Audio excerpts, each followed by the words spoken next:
অশ্লীলতা হচ্ছে এমন জঘন্য একটি কাজ যার কারণে আত্মীয়তার বন্ধন কেটে যায়, বংশ পরস্পর নষ্ট হয়ে যায়, ঈমান নষ্ট হয়ে যায়, পারিবারিক জীবনে অপমান বয়ে আনে এবং আখিরাতে জাহান্নামে নিয়ে যায়।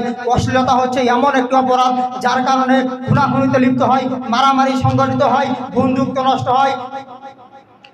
নষ্ট হয়, সতী নারী চরিত্র হারায় এবং সর্বশেষ যে বিষয়টি সেটা হলো না পিতার পরিচয় ছাড়াই জন্মগ্রহণ করে আদম সন্তান, এটার নামই হচ্ছে জিনা বা অশ্লীলতা। আল্লাহ সুবহানাহু ওয়া তাআলা সূরা বনী ইসরাঈলের 32 নম্বর আয়াতে বলেন, ওয়ালা তাকরাবুজ জিনা, তোমরা অশ্লীলতার কাছেও যেও না। কেন যাবে না?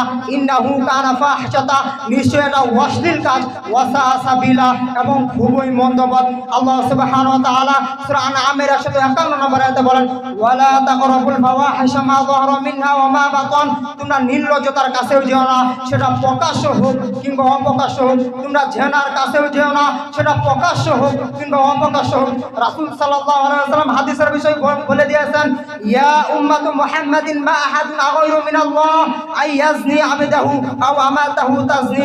হে উম্মতে মুহাম্মাদিগণ, শুনে রাখো, মুহাম্মদ সাল্লাল্লাহু আলাইহি ওয়াসাল্লাম বলে দিয়েছেন, তোমার প্রতিপালক তোমার প্রতি তখনই রাগান্বিত হয় যখন তোমাদের মাঝে কোনো বান্দা বা বান্দি জেনার মতো অশ্লীল কাজে লিপিবদ্ধ হয়ে যায়, জেনার মধ্যে কোনো অশ্লীল কাজে আবদ্ধ হয়ে যায়, তখন তোমার প্রতিপালক রাগান্বিত হয়ে যায়।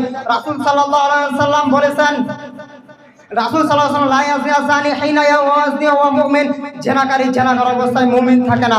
সম্মানিত উপস্থিতি, আল্লাহ সুবহানাহু ওয়া তাআলা আমাদের সকলকেই জিনার মতো অশ্লীল কাজ থেকে বাঁচার তৌফিক দান করুন এবং আমি যা কথাগুলো বললাম সর্বপ্রথম আমাকে তারপর আপনাদেরকে মানার তৌফিক দান করুন। তো আখিরে দাওয়ানা আলহামদুলিল্লাহি রাব্বিল আলামিন। আসসালামু আলাইকুম ওয়া রাহমাতুল্লাহি ওয়া বারাকাতুহু।